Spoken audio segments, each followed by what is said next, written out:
시편 80편 8절 말씀. 주께서 한 포도나무를 애굽에서 가져다가 민족들을 쫓아내시고 그것을 심으셨나이다. 주께서 그 앞서 가꾸셨으므로 그 뿌리가 깊이 박혀서 땅에 가득하며 그 그늘이 산들을 가리고 그 가지는 하나님의 백향목 같으며 그 가지가 바닥까지 뻗고 넝쿨이 강까지 미쳤거늘. 주께서 어찌하여 그 담을 허시사 길을 지나가는 모든 이들이 그것을 따게 하셨나이까. 숲속의 멧돼지들이 상해하며 들짐승들이 먹나이다. 만군의 여호와여 구하옵나니 돌아오소서. 하늘에서 굽어보시고 이 포도나무를 돌보소서. 주의 오른손으로 심으신 줄기요 주를 위하여 힘있게 하신 가지니이다. 그것이 불타고 배임을 당하며 주의 면책으로 말미암아 멸망하오니 주의 오른쪽에 있는 자 곧 주를 위하여 힘있게 하신 인자에게 주의 손을 얹으소서. 그리하시면 우리가 주에게서 물러가지 아니하오리니 우리를 소생하게 하소서. 우리가 주의 이름을 부르리이다. 만군의 하나님 여호와여 우리를 돌이켜 주시고 주의 얼굴의 광채를 우리에게 비추소서. 우리가 구원을 얻으리이다. 아멘. 주의 얼굴의 광채를 우리에게 비추소서라는 이 말씀이 3절에도 있습니다. 주의 얼굴빛을 비추사. 그리고 또 7절에도 있죠. 중간에 보면 주의 얼굴의 광채를 비추사. 우리가 이제 이 말씀이 어디서 왔는가 생각해 보면 민수기 6장 24절 26절에 가보면은 하나님께서 모세를 통해서 대제사장 아론을 세우시고 이제 그 아론과 그의 아들들이 이스라엘을 축복할 때 하는 축복의 축도 있잖아요. 그 기도에 주께서 주의 얼굴을 우리에게 비추사 우리로 은혜를 입게 하시고라는 말이 있습니다. 그러니까 여기서 따온 거라고 할 수가 있는데 이 짧은 시편에 이 구절이 3개나 있는 걸로 봐서는 지금 대제사장이 하나님 앞에서 백성을 위하여 축복기도 하는 것 같은 그런 것들을 연상케 하죠. 근데 시편 80편의 내용을 보면은 그 상황이 그렇지 못합니다. 그러니까 이 시편 80편은 이 제사장적 기도가 이루어지고 이 제사장적 기도가 다시 회복되기를 바라는 그런 간절한 소망을 담은 것 같아서 아삽의 시라고 했지만 아삽 중에 그 누구든지 하여튼간 뭔가 이 제사장적 기도의 그 축복의 회복을 이스라엘 중에 원하는 사람이 이 기도를 인용한 것이라고 볼 수가 있을 것 같습니다. 그런데 이제 이 기도의 대상이 누구냐 보면은 처음에 요셉을 양떼같이 인도하신다고 했으니 요셉을 가리키는 것이 아니고 요셉의 자손들을 가리키는 것이고 우리가 알기로 요셉은 야곱의 장자의 복을 받아서 그가 12지파 중에 2지파를 가졌잖아요. 요셉은 한 사람이지만 그에게 2 아들이 있어서 하나는 므낫세고 하나는 에브라임이잖아요. 근데 이 2 아들을 야곱의 아들로 승격을 시키죠. 예, 그래서 야곱의 원래 12아들 있지 않습니까? 그죠? 그 중에 하나인 레위 지파는 이스라엘 중에 기업을 얻지 못하고 특별한 일에 부름을 받았기 때문에 빼고 그럼 11가 되잖아요. 그렇죠? 거기에 이제 그 요셉을 또 빼고 요셉 대신 그 2 아들을 올려서 요셉의 아들 2이 야곱의 아들의 반열에 오르고 그렇게 해서 12지파 중에 2지파가 되는 겁니다. 므낫세와 에브라임이. 그래서 우리가 이스라엘의 12지파 안에 요셉이라는 이름이 없지 않습니까? 그렇죠? 그렇게 올라서 그들이 2 몫을 받았기 때문에 이제 장자의 축복을 받았다라고 이야기합니다. 그렇게 이제 에브라임과 므낫세 이 2지파가 이스라엘 12지파 중에서 유다 지파를 제외한 나머지 지파를 리더하는 입장에 항상 섰어요. 그래서 이들이 이룬 나라가 이제 북이스라엘이죠. 다윗은 유다에서 나왔으니 남쪽에 이 10지파가 주로 북쪽에 있는 이스라엘 지역에서 통화를 하면서 에브라임 지파. 그 원래 맏아들은 므낫세인데 그러나 야곱이 마지막에 축복할 때 어떻게 했어요? 이렇게 했잖아요. 그래서 둘째인 차자인 에브라임이 더 주도권을 갖게 돼가지고 사실 북이스라엘 10지파는 에브라임 지파라고 이렇게 얘기를 할 정도입니다. 그래서 므낫세는 그 세력이 작았어요. 예. 그리고서 남쪽에는 유다 지파인데 그 사이에 껴가지고 예? 유다와 에브라임 사이에 껴가지고 땅도 조그만데 이 베냐민 지파는 이쪽에 붙었다 저쪽에 붙었다 하면서 존재감이 없는 늘 에브라임의 영향에 있다가 유다 영향에 있다가 이런 이제 지파로 전락하고 말았거든요. 존재감이 없어요. 그래서 결국은 이스라엘의 지파는 딱 2개로 이렇게 구분이 돼. 하나는 에브라임, 하나는 유다야. 이렇게 이제 2개로 그렇게 정리가 되거든요. 근데 오늘 시편 80편에 보면은 요셉을 위하여 기도하는 것이고 2절에 가니까 상세하게 에브라임과 베냐민과 므낫세를 위해서 기도하는 부분이라고 나오고 있지요. 그리고 그들을 위하여 기도하는데 4절 말씀 보니까 여호와여 주의 백성의 기도에 대해 어느 때까지 노하시리까? 주께서 그들에게 눈물의 양식을 먹이시며 많은 눈물을 마시게 하셨다. 우리가 이웃에게 다툼거리가 되고 조롱거리가 됐습니다. 이렇게 이야기를 합니다. 뿐만 아니라 주님께서 옛적에 애굽에서 포도나무 한 가지를 가져다가 여기 이 땅에다 이렇게 이 땅에 사는 민족을 쫓아내서 여기 딱 꽂았다는 거예요. 그래서 그 포도나무가 너무 번성하고 잘 자라가지고 이제 그 강가에까지 미쳤다. 근데 나중에 하나님께서 이 담을 허셔가지고 들짐승이 들어와서 엉망진창으로 만들고 또 멧돼지가 들어와서 다 헤쳐먹었다 이런 얘기죠.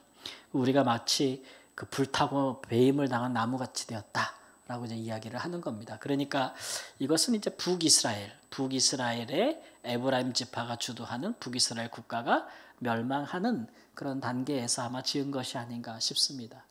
뭐 다 불타버리고 잘렸고 그루터기만 남은 상태 그러면 거의 나라가 망해가는 거 아니에요, 그죠? 그리고 이제 하나님께서 뭐 포도나무를 애굽에서 가져 심었다는 얘기는 출애굽을 얘기하는 겁니다. 그러니까 하나님께서 우리를 애굽에서 이끌어내 가지고 이 가나안 땅에 우리를 놓으시고 우리를 번성케 하셔서 마치 포도나무가 막 가지가 뻗어 가지고 강까지 미쳤다 이런 얘기는 이제 당시 이스라엘이 가장 번성할 때 보면은 저기 유프라테스 강, 지금의 이란 이라크까지 중동까지 넘어가는 경계가 되는 강까지 우리의 세력이 미쳤다는 것이죠. 실제로 이제 다윗과 솔로몬 시대는 이스라엘의 영향력이 이 중동에까지 다 미치지 않았습니까? 지금의 중동에 이르기까지. 그랬었는데 지금은 뭐 엉망진창이 되는 거예요. 그러니까 하나님 어느 때까지 우리에게 분노하시겠습니까가 4절에 나오고 하나님께서 왜 포도원에 담을 허셔서 우리로 하여금 이렇게 다 이 포도 열매를 다 남들이 따게 했느냐? 왜 멧돼지들이 상하게 했느냐? 들짐승들이 먹게 하셨느냐? 막 이렇게 이야기를 하고 있어요. 16절 말씀에도 보면 주의 면책으로 말미암아 우리가 멸망합니다 이런 얘기인데 이 면책이라는 얘기는 이제 주의 꾸짖음을 이야기하는 겁니다. 정확한 히브리어로는 주의 얼굴의 노여움으로 우리가 멸망하게 됐습니다 이런 얘기니까 북이스라엘이 아수르에 의해서 멸망할 때 이것을 짓지 않았나 싶은데 근데 쭉 시편 80편을 읽어보면은 하나님을 향한 굉장한 그 원망 또 그 원한을 토로하는 것 같은 그런 느낌이 있어요. 그러니까 지금 자기들이 북이스라엘이 멸망하는 것에 대해서 하나님을 원망하는 듯한 그 뉘앙스가 굉장히 많이 잡혀 있습니다. 시편 80편에는. 그러니까 이렇게 멸망하도록 냅두실 겁니까? 이런 얘기죠. 옛적부터 하나님 우리 데려다가 이렇게 잘게 놓고 여기 와서 우리 지금 이렇게 망하게 합니까? 뭐 하시는 겁니까? 이렇게 막 이렇게 이야기를 하는 거예요. 그러니까 뭐 이런 일들에 대해서 자성이나 반성보다는 하나님을 원망하는 투가 굉장히 강한 모습을 좀 볼 수가 있습니다. 북이스라엘이 멸망할 때를 보면은 솔로몬 이후로 나라가 쪼개졌잖아요. 남과 북으로. 그리고 이제 북이스라엘이 몇 년 정도를 더 유지하느냐 그러면 약 200년 정도 좀 넘게 그 왕국이 유지가 됩니다. 북이스라엘이. 남쪽 유다는 100년 정도를 조금 더 가죠. 근데 그 북이스라엘이 먼저 사마리아 여기가 먼저 멸망을 하게 되는데 그 멸망하는 200년 동안 이들이 처음부터 나라가 갈라지고 남부터도 하나님을 버리지 않았습니까? 그래서 우상 숭배하고 금송아지 숭배하고 계속해서 여호와를 버리고 우상 숭배를 일삼고 하나님께서 그들이 지키도록 주신 율법을 지키지 않았습니다. 그렇죠? 그래가지고 이스라엘 사회가 굉장히 타락했고 왕부터 백성까지 아무도 하나님을 경외하거나 따르거나 그의 말씀을 법으로 삼지 않았습니다. 그래서 하나님께서 계속 선지자들을 보내잖아요. 제사장들은 다 죽이거나 아니면 남쪽 유다로 도망갔고 레위인들도 다 성전 있는 남쪽으로 이미 이주했고 선지자들은 다 죽이니까 우리가 그것을 지금 금요일마다 살펴보고 있는 엘리야나 엘리사 거기서 보는 거잖아요. 그러니까 다 죽여서 없어요. 그러니까 이제 이런 상황이 200년을 이어지는 건데 근데 이 북이스라엘이 멸망할 때 아수르로부터 몇 년 동안 공격을 받냐면 3년을 공격을 받아요. 옛날 전쟁은 뭐 지금 러시아 우크라이나 전쟁도 몇 년 가지 않잖아요. 몇 년 가잖아요. 지금 옛날에도 이렇게 와가지고 포위하게 되면 성을 포위하고 못 나가게 하고 1년, 2년 막 이렇게 축 치거든요. 그냥 공성전 벌이면서 이제 그런 식이니까 3년 만에 무너지게 되거든요. 3년 동안 당하면서 이제 주께서 언제까지 노하시겠습니까? 막 이렇게 얘기하고 이제 지난날의 영화를 생각하면서 이렇게까지 하실 겁니까? 막 이렇게 얘기하는데 200년을 하나님을 버리고 살았는데 3년에 하나님께 징계를 받는 일들에 관해서 너무 힘들고 너무 못 참겠는 거죠. 그러니까 멸망할 지경에 이르는데 그 멸망이라는 것이 오죽하면 멸망에 이를까요? 사실 그런 생각들이 사실 먼저 이르러야 되거든요. 근데 오늘 말씀에는 아무리 우리가 잘못했다니 멸망까지 갈 것이라고는 생각을 못한 것 같아요. 근데 우리가 성경에 많은 뭐 호세아 같은 선지자도 북이스라엘에서 활동했던 선지자들 아닙니까? 그렇게 많은 경고와 그렇게 많은 예언을 점했음에도 불구하고 그들이 그런 선지자들을 죽이고 잡고 핍박하고 감옥에 가두고 막 그랬으면서도 막상 이런 일이 일어나니까 이제 그러지 않았을 때에 그 하나님께서 우리에게 예전에 이렇게까지 했는데 하나님 이렇게 할 수 있습니까? 이렇게 이야기를 하는 겁니다. 마치 그 애들이 태어나가지고 잘 살다가 지가 부모만 안 듣고 나쁜 짓 해가지고 아주 엉망진창이 됐는데 부모님한테 와서 왜 나를 낳냐고 따지는 거하고 똑같은 약간 그런 모습이 좀 있어요. 다 컸으면 지가 지 할 도리는 해야 되는데 뭐 나이가 40, 50 먹어도 부모 엄마가 그러면 되겠어요, 그죠? 예? 옛적에 이제 어느 미국 드라마에서 그런 걸 봤는데 미국 드라마에 소아과 의사가 있는데 이 사람이 생활이 굉장히 난잡해요. 전에도 드렸나 잘 모르겠는데 생활이 굉장히 난잡해. 그러니까 막 이 여성 저 여성 만났다 저 여성 만났다 같이 만났다 하여튼간 뭐 난잡해. 그러니까 자기도 굉장히 공허하겠죠, 그죠? 예? 제대로 된 좀 그런 정결한 삶이 아니니까. 그래가지고 선배 의사가 데려다 놓고 너 왜 그렇게 사냐? 왜 그렇게 사냐고 야단을 막 치는 거예요. 그러니까 이 사람이 내가 왜 이렇게 살겠어? 우리 부모님 때문이지. 그러면서 자기 어릴 때 부모님이 자기한테 좀 못해줬다 이런 식으로 막 얘기를 합니다. 예, 그랬더니 선배 의사 가만히 듣더니 그러는 거예요. 야, 너네 부모님이 너한테 네가 너한테 잘 못해줬다고 네가 느껴서 너 지금 이렇게 막 사는데 그거 뭐 그럴 만도 해.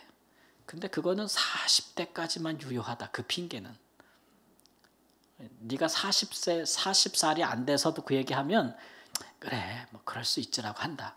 너 지금 나이가 몇이냐? 40이 넘었잖아요. 그러니까 그 사람이 근데 40 넘으면 네 인생은 네 책임 아니니? 이렇게 얘기한다는 거예요. 무슨 말인지 아시겠죠? 40 넘어서까지 부모 원망하는 것은 그렇게 책임을 물을 건 아니지 않니? 네가 인생을 40년을 살았는데 그것을 아는 사람이 그건 네 목 아니냐? 이제 이렇게 얘기하는 것들을 드라마에서 본 적이 있는데 그런 것이죠. 우리의 신앙이라는 것은 어떤 면에서 보면 하나님의 하나님께서 우리를 부모가 자녀를 낳고 어릴 때 다 양육하여 키우듯이 하나님이 우리를 구원을 시작하고 우리에게 은혜를 베풀고 신앙의 초기에 하나님께서 우리가 믿음을 견고히 가질 수 있도록 더 우리에게 많은 응답도 주고 은혜도 주고 그러는 거 맞습니다. 그런데 우리가 좀 성장하게 되면은 이게 부모의 그늘 안에서도 자녀는 성장하지 않습니까? 그러면은 이제 당연히 또 내 의지와 내 생각과 또 내가 선택하는 것을 통해서 성숙한 사람으로 성장하듯이 신앙이라는 것들이 우리 목도 생기는 거거든요. 우리 목도 생기는 거라고요. 그러니까 우리는 아무것도 안 하고 맨날 감 넘어서 입만 벌리고서는 하나님이 다 하실 거라고 여기는 것은 그것은 정말 하나님을 알지 못하는 그런 신앙이죠. 하나님은 우리에게 뭐 주일날 얘기했듯이 먼저 복을 주고 그 다음에 그 복에 합당한 삶을 살게 성교적인 삶을 살게 하시는 것은 우리도 그와 같이 성장하기를 바라는 그런 참된 부모가 갖는 마음을 동일하게 가지고 계신 거거든요. 그러니까 우리가 철도 좀 들고 세상을 좀 사람들 이해하는 마음도 가지게 되고 뭐 이런 여러 가지 그런 성숙한 신앙을 갖게 되기를 정말 간절히 바라는 거죠. 오늘도 어느 나라 선교사님이 이제 저한테 오셔가지고 상담을 같이 낮에 1시간 반, 2시간 정도 했는데 뭐 저보다 나이도 많으시고 선교 연수도 많으신데 그럼에도 불구하고 선교지에서 이제 굉장히 많은 갈등과 또 한국에서 후원하는 분하고 많은 갈등이 있어가지고 이제 다 그냥 다 때려치고 다 그만두고 다 포기하고 다 폐쇄하고 막 이런 굉장히 그래서 이제 뭐 그런 것들이 서로 갈등도 되고 이제 뭐 돌아올 수 없는 강을 갖는 것 같은 그런 느낌 그런 상황에서 이제 어떻게 저랑 연결이 돼서 오셔가지고 이제 그런 속상한 거를 다 푸시면서 그 나이도 많으신 분이 울기도 하고 또 이제 들어보면 또 이 선교사들이 그렇거든요. 이게 한국을 떠났을 때 그때의 감성을 아직도 갖고 있어요. 한국을 우리 외국에서 이민 생활하시는 분이 그래요. 1970년대 그분이 한국을 떠나서 외국에 살잖아요. 그럼 지금 가서도 한국이 70년대인 줄 알아요. 그분들은 70년대 한국을 기억하고 있어요. 그래서 여러분 미국 같은데 한인사회 가보세요. 그러면 미국의 한인사회가 우리 한국 사회보다 굉장히 발전했을까요? 사람들의 문화나 한인들이 모였을 때 문화나 이런 것도 교회나 이런 것들이 굉장히 미국식이고 발전할 것 같지만 전혀 안 그렇습니다. 미국의 한인교회 딱 가면 딱 80년대 한국을 보는 것 같아요. 교회가. 깜짝 놀랍니다, 여러분. 가시는 분들은. 그래서 간혹 한국교회에서 이렇게 목회하실 때 교회들이 후임자를 청빙할 때 미국에서 목회한 경력이 있는 분을 모시면 한국에서 목회 잘할 거라고 모셔오는 경우가 있어요. 잘하기도 하겠지. 근데 막상 그분이 목회하는 미국에 가보잖아요. 굉장히 옛날스럽습니다. 그 교회는. 그러니까 떠날 때의 그 가치관, 감성을 그대로 갖고 가고 있는 거예요. 그래서 거기서도 그런 한국 문화를 누리면서 있어요. 지금 이렇게 발전한 한국 문화를 생각을 못하고 옛날 80년대 여기서 가졌던 한국 사람들의 생각, 문화를 거기서 자기네끼리 모여서 또 하고 있는 거예요. 되게 웃겨요. 가보면 어느 쪽이야? 이런 생각이 들 정도로 웃기거든요. 근데 선교사들이 그래요. 선교사들이 자기가 한국 떠날 때 파송받을 때 20년, 30년 때 그때 마음을 갖고 가서 막 거기서 뭐 줄도사통 살면서 그래요. 근데 한국에서 이분을 왜 기도하고 후원하는 사람들은 그 20년, 30년 동안 한국인들의 사고가 잘해야 안 잘해요. 문화가. 다 잘하죠. 그러니까 옛날에는 이런 거 옛날에는 후원하는 분들이 선교사님한테 돈만 주고 어떻게 쓰여지는지 어떻게 하는지 관심도 안 뒀어. 옛날에는. 그냥 한국교회는 선교사님들 선교사기만 해도 뭐예요? 어휴 막 훌륭하니까 그냥 막 도와주고 막 어떻게든 쓰는 거 어떻게 쓰는지 생각도 안 했어. 그냥 뭐 예를 들면 아프리카다 그러면 아프리카 있는 것만으로도 그냥 막 존경스럽고 막 이랬단 말이에요. 근데 지금 한국교회는 20, 30년 쭉 성장하면 선교에 대한 노하우들이 쌓이기 시작해서 선교지에 대해서 훨씬 더 많이 알게 됐어요. 그래서 후원하는 분들도 이제 후원자가 돈만 준다고 생각하지 않습니다. 그죠? 이거 후원하면 우리 선교사님 이걸 어떻게 쓰시나 관심이 생겼어요. 지금은. 그리고 잘 사용하시는지. 그리고 헌금을 받아서 선교지에서 학교를 짓거나 뭐를 지면 그게 선교사님 개인 이름으로 돼 있나? 아니면 공익적인 법인의 이름으로 돼 있나? 그 돈은 목적에 맞게 제대로 사용되고 있나? 관심이 생기겠어요? 안 생기겠어요? 요즘은 관심 생깁니다. 그리고 그거를 중재하는 단체를 모금하는 단체가 있잖아요. 선교사님한테 전달하려고. 이 모금하는 단체들에도 후원자들이 그냥 후원하지 않습니다. 이 모금 단체가 다 선교 전략이 있고 정책이 있어서 거기 동의하는 사람들이 그쪽에다 후원을 해서 그 돈이 선교사들한테 가는 거예요. 여기는 이렇게 발전이 됐어. 근데 선교지에 있는 분들은 사고가 자랐어요, 안 자랐어요? 안 자랐어. 옛날만 생각하고 있어. 그러다 보니까 한국에서 선교사님 돈 쓰실 때 이렇게 하시면 어떨까? 이러면 굉장히 기분 나빠하는 거예요. 여기 내가 다 결정하고 여기 뭘 한다고 여기 내가 다 이렇게 하는데 근데 돈을 후원하는 사람들이 선교사님 그렇게 하면 안 됩니다. 이렇게 하시면 어떻습니까? 그러면 이제 막 이게 무시한다, 뭐 한다 이런 생각이 막 생길 수밖에 없는 그런 경우들이 적지 않다는 거죠. 그러다 보니까 이분들도 선교사를 이해해야 되고 오랫동안 고립돼서 살아가니까 이해해야 되고 선교사들도 후원하는 분들이 얼만큼 바뀌었는지도 이해하게 되면서 서로 맞춰가야 되는데 그게 안 되니까 이제 당신은 잘못하는 선교사다. 당신들은 잘못하는 후원단체다. 막 이렇게 갈등이 생기는 그런 것들을 오늘 이제 확연하게 보게 돼서 이제 그런 것들에 대해서 이제 뭐 다리 역할을 좀 하려고 하는 부분들이 있거든요. 요즘에 뭐냐면 시간이 지나면 우리가 성장해야 된다는 거예요. 그렇죠? 성장해야 된다는 건데 성장을 하지 않고 북이스라엘은 다 계속 거꾸로 갔다는 얘기야. 거꾸로. 자꾸 쇠퇴하고 쇠락하고 오늘 말씀 보면 이 18절 말씀 보면 주에게서 물러가지 않겠습니다. 우리가 이렇게 얘기했는데 계속 물러간 거예요. 주님한테서. 계속 멀어져 간 거예요. 그리고 주의 얼굴을 우리에게 빛을 비춰서 이런 얘기는 지금 주님이 우리를 보고 있다는 거예요? 안 보고 있다는 거예요? 얼굴빛이.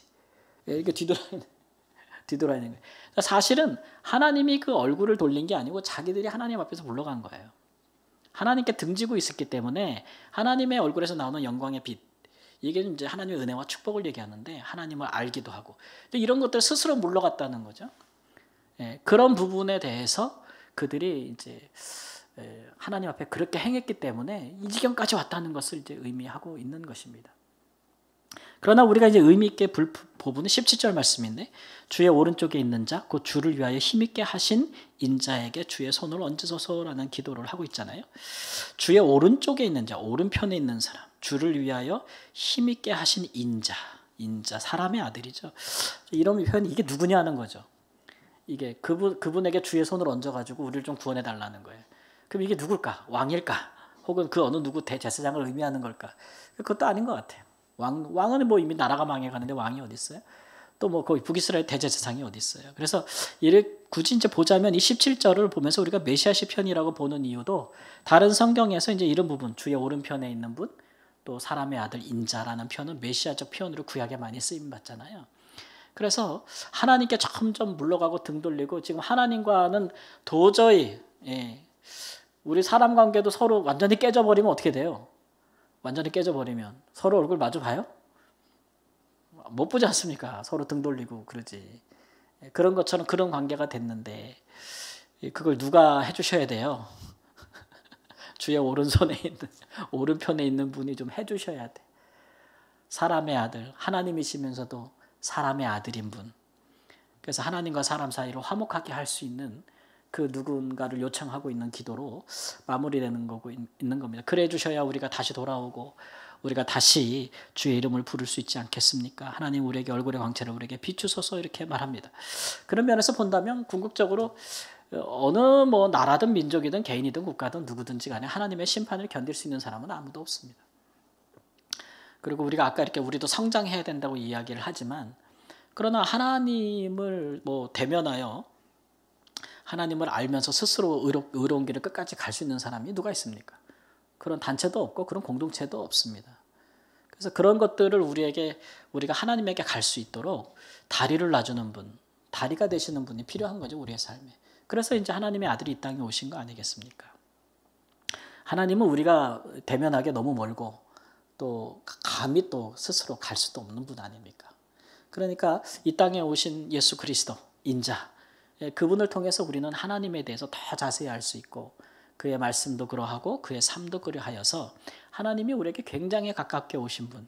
하나님은 우리를 멀리 떠난 분은 아니에요. 우리가 자꾸 떠난단 말이에요. 그러니까 하나님이 우리에게 굉장히 가까이 오신 게 예수 그리스도예요. 자꾸 우리가 물러가니까 사람들이. 그래서 하나님이 친히 우리까지 오셨다라는 것을 알 수가 있거든요. 그러니까 그런 하나님을 우리가 그 하나님이 우리에게 그렇다는 것을 이해하셔서 하나님이 우리께서 너무 멀다. 하나님이 안 느껴진다. 하나님이 우리에게 등 돌린 거 아닌가. 사실은 그렇지 않습니다. 하나님은 그러신 적이 없고 언제나 이 땅에 오실 만큼이나 우리에게 더 가까이 오시는 분이고 다만 우리가 그에게 등 돌리지 않기 위하여 우리가 그에게 물러가지 않기 위하여 우리에게 이 땅에 오신 예수 그리스도 또 성령으로 우리와 함께 하시고 말씀으로 우리와 함께 하시는 분에게 더 우리의 마음을 좀 두고 늘 그와 함께 동행하고 가까이 있는 그런 경건의 삶이 우리에게 굉장히 중요하다라는 것이죠. 그래서 그리스도를 바라보면서 살고 그에게 소망을 두고 그의 인도하심을 받을 때야 우리가 정말 성장할 수 있고 그래서 바울 사도도 우리가 그리스도의 장성한 분량에 이른다 이렇게 이야기하지 않습니까? 그리스도에게만큼 잘하라 이렇게 이야기하지 않습니까? 그런 것이 우리 하나님의 백성들에게 가장 유익하고 그게 구원의 길이기 때문에 우리에게 말씀하시는 거거든요.